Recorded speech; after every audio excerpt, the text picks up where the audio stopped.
브라질리언들의 무덤이라 불렸던 이유가 여기서 조금 나오는 것 같은데, 그리고 예전에 호날두가 맨유를 떠나고 싶어하는 이유 중에 하나가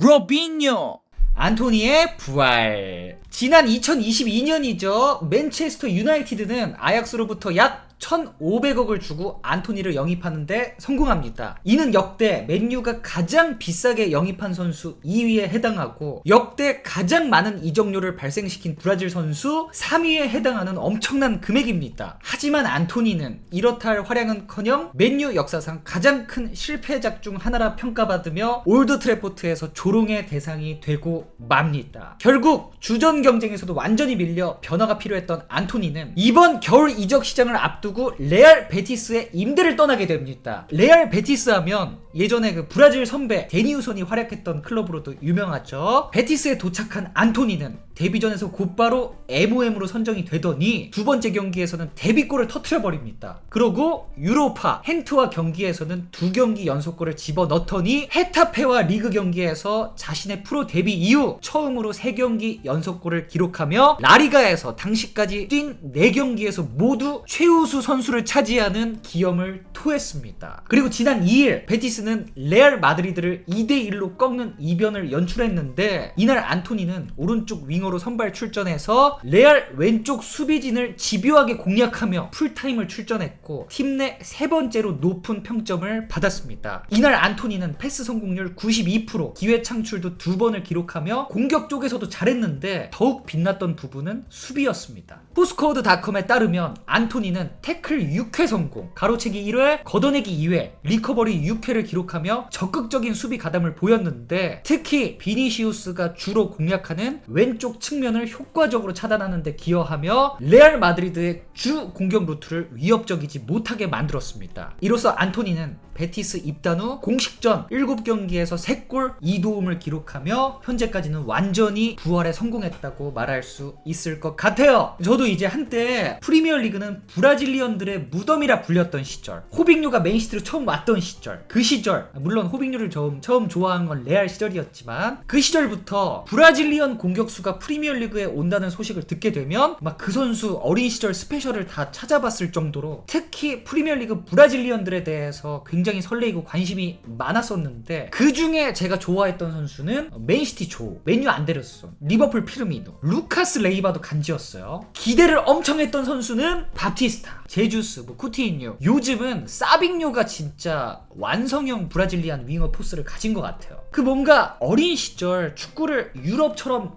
모던하게 배운 것이 아닌, 우리나라처럼 맞으면서 배운 것도 아닌, 진짜 그냥 축구가 좋아서, 할 게 축구밖에 없어서, 축구 아니면 안 돼서, 하지만 형편이 어려워 전문적으로 배우지 못하고 흙바닥에서 맨발로 혼자서 습득한 듯한 축구가 정돈되고 신사의 나라, 축구 종조국 영국에서 통한다는 것 자체가 저에게는 막 진짜 미치는 포인트였는데, 사실 이렇게 따졌을 때 나이지리아의 JJ 오코차, 호날두도 저에게 비슷한 느낌이었어요. 근데 이제 시간이 많이 흐르고 제주스, 히샬리송, 프레드 이런 선수들 거치면서 환호도 하고 실망도 하고 그러면서 좀 무던해지던 찰나, 네덜란드 리그 시절 90분당 평균 드리블 횟수가 1회 이하로 떨어진 적이 없는 브라질리언 윙어가 맨유에 온다고? 사실 누군지 잘 몰랐어요. 그냥 그런 선수가 온다는 소식 듣고 막 찾아봤더니 드리블 해, 쇼맨십 좋아, 막 뺑뺑 돌아. 근데 저게 될까? 그래도 다 떠나서 말년 호빙류에겐 야 진짜 오랜만이구나, 이런 사파 선수 잘 됐으면 좋겠다 했는데,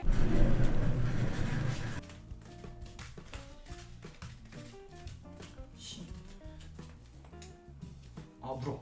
저게 뭐하는 거야? 뭐야 이게? 이런 어느 순간부터 안토니의 악몽이 시작이 됩니다. 제가 이거 안토니 도는 걸로 이스타에 나가서 한번 말을 한 적이 있는데, 안토니가 이거를 왜 돌았는지 아세요? 저걸 왜 할까? 경기 대세에 아무 지장 없는 저 플레이를 안토니가 공격수로서 피지컬도 안 돼, 빠르지도 않아. 슈팅도 없어. 플레이메이킹도 안 돼. 안토니 하면 윙어로서 사실 확 떠오르는 장점이 뭐 생각이 안 나잖아요. 그럼 브라질리언으로서 내 자존감을 채워주고 유일하게 보여줄 수 있는 건 뭐다? 서서 도는 거다. 왜? 볼을 움직이면서는 자신 있는 플레이가 없거든. 뭐 아자르처럼 앞으로 막 저돌적으로 치면서 패스를 넣어준다던가, 살라처럼 뭐 피지컬 스피드로 압도한다던가, 손흥민처럼 쳐놓고 슈팅이 좋다거나 그런 건 안 되니까 서서 뭐라도 했던 거예요. 이거 이제 막 오줌 터는 것도 서서 하는 거잖아요. 안토니한테 팽이는 그저 결핍으로부터 나온 자신의 평가에 있어서 잠시 도망칠 수 있는 수단이자 인정받고 싶던 욕구였던 거예요. 진짜 한때 정말 저는 그 안토니의 플레이를 보면서 내가 정말 프리미어리그를 좋아했고 남다른 애정이 있었지만 이제 그만 볼 때가 됐구나. 왜냐면 그때 한창 프리미어리그의 4대 천왕인가? 그 안토니, 무드릭, 히샬리송 한 명 누구야? 어쩌다 프리미어리그가 이렇게 됐을까? 정말 오바 같지만 회의감이 들 때였어요. 뻥글랜드 프리미엄도 있었고 이제 내가 사랑하는 축구 어디서 보지? 어쩌다 저런 선수가 프리미어리그에 왔을까? 근데 안토니가 또 거의 마지막으로 월드컵 명단에 들면서 브라질 대표로 월드컵도 가네? 와, 나 축구 안 봐야겠다. 진짜 이제 슬슬 분노로 바뀌기 시작합니다. 테나의 실력을 논하기 전에 안토니 1,500억에 데리고 온 것만으로도 당신은 경질당해야 마땅하다. 나 메뉴 팬도 아닌데 사실 저도 저지만 저 외에도 꽤 많은 축구 팬들이 비슷한 생각을 가졌을 정도로 안토니의 상황은 매우 좋지 않았습니다.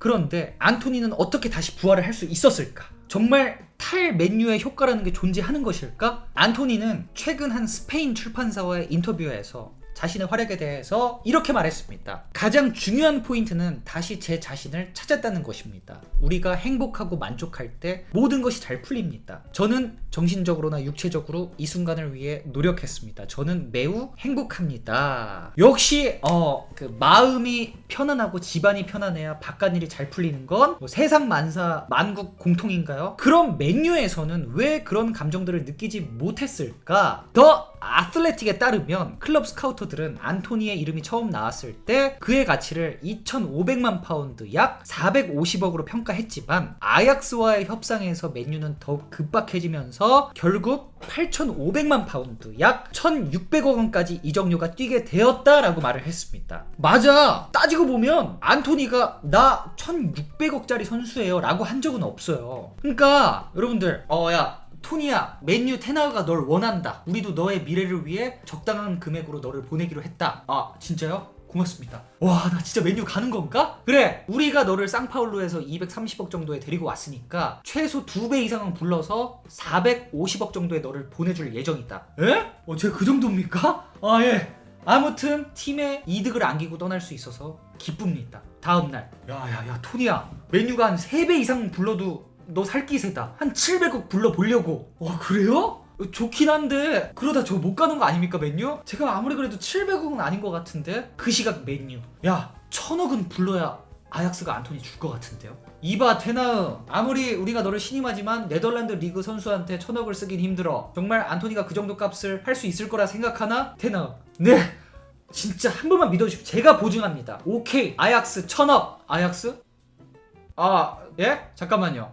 얘네 씨발 정신 나가는데요? 한 번만 더 해보자. 에라이 1,500억 맨유 오케이 땡큐. 아니 대충 이렇게 해서 이제 안토니가 맨유에 오게 된 건데 이 비현실적인 기대에 부응하기 위해 안토니는 힘든 싸움을 오롯이 혼자 해내야 했고 결국 안토니는 사제지간인 테나우와의 사이까지 나빠졌고 테나우는 결국 경질되고 맙니다. 어쩌면 테나우가 경질되는데 가장 큰 역할을 한 것 같아 부담은 2배 이상으로 늘었고 점점 안토니는 더 자신감을 잃어갔던 거죠. 실제로 베티스에서 플레이를 보면 안토니는 hen트를 상대로 두 수비수를 똑똑히 피해서 ZD를 날려 멋진 골을 성공시켰는데 아약스에서는 꽤 많이 보여줬던 플레이였지만 맨유에서는 그런 시도를 했는지 잘 기억조차 안 날 만큼 자신감이 많이 떨어진 모습이었습니다. 안토니는 스페인 매체와의 인터뷰에서 베티스 이적을 결심하는데 페예그레니 감독이 많은 자신감을 줬다. 정말 많은 대화를 나눴고 그는 내게 중요한 존재이다라고 밝혔습니다. 자존감이 많이 떨어져 있는 상황에서 누군가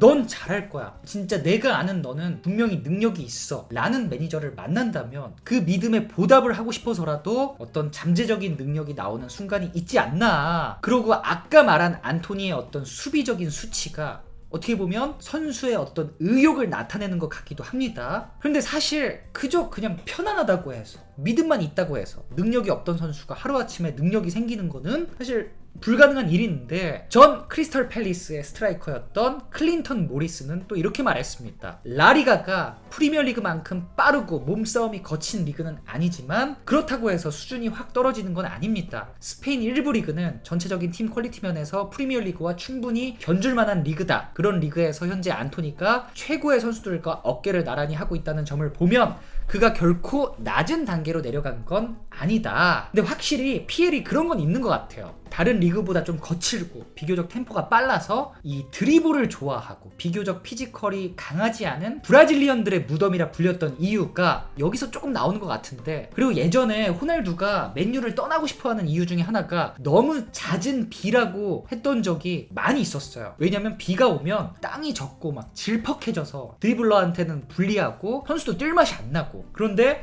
쓱쓱 밀려서 막 태클 잘하는 수비수들한테는 막 더할 나위 없는 좋은 환경이거든요. 그런 것들도 한몫하지 않았을까. 그리고 안토니 플레이 성향이 확실히 맨유 때보다 지금이 잘 맞는 것 같은 게, 베티스 레전드 가비노 로드리게스는 이렇게 말했습니다. 지금 맨유 안토니와 베티스 안토니의 가장 큰 차이점은 감독의 지도력이라고 보고 있다. 난 개인적으로 안토니가 페이그레니 감독 전술에 아주 잘 맞을 거라고 확신한다. 감독이 공격적인 축구를 지향하며 베티스는 계속 측면을 활용하는 팀이고 안토니 같은 유형의 선수에게 최적화된 전술이 있다. 하지만 다른 감독 아래는 힘들었을 거고 그게 바로 맨유에서의 문제였다. 내 생각에 안토니의 문제는 선수 본인이 아니라 코칭 문제였다라고 말했습니다. 맞아요. 제 생각에도 결국 S급 플레이어들은 어딜 가도 잘하지만, 근데 우리 모두가 S급 플레이어일 수 없잖아요. 그 밑에 단계 선수들은 확실히 그 감독과 전술을 타는 경우가 꽤 많이 있다고 저도 생각을 갖고 있습니다. 이렇게 안토니의 사례를 통해서 정말 선수가 지도자를 잘 만나는 게 얼마나 중요한지, 멘탈적인 문제와 환경도 축구에서 정말 중요한 요소다라는 걸 다시 한번 깨닫게 되는 것 같네요. 과연 안토니는 다시 맨유에 돌아와서도, 아니면 훗날 라리가로 완전 이적했을 때도 지금 같은 퍼포먼스를 보여주면서 정상급 윙어 자리에 오를 수 있을까요?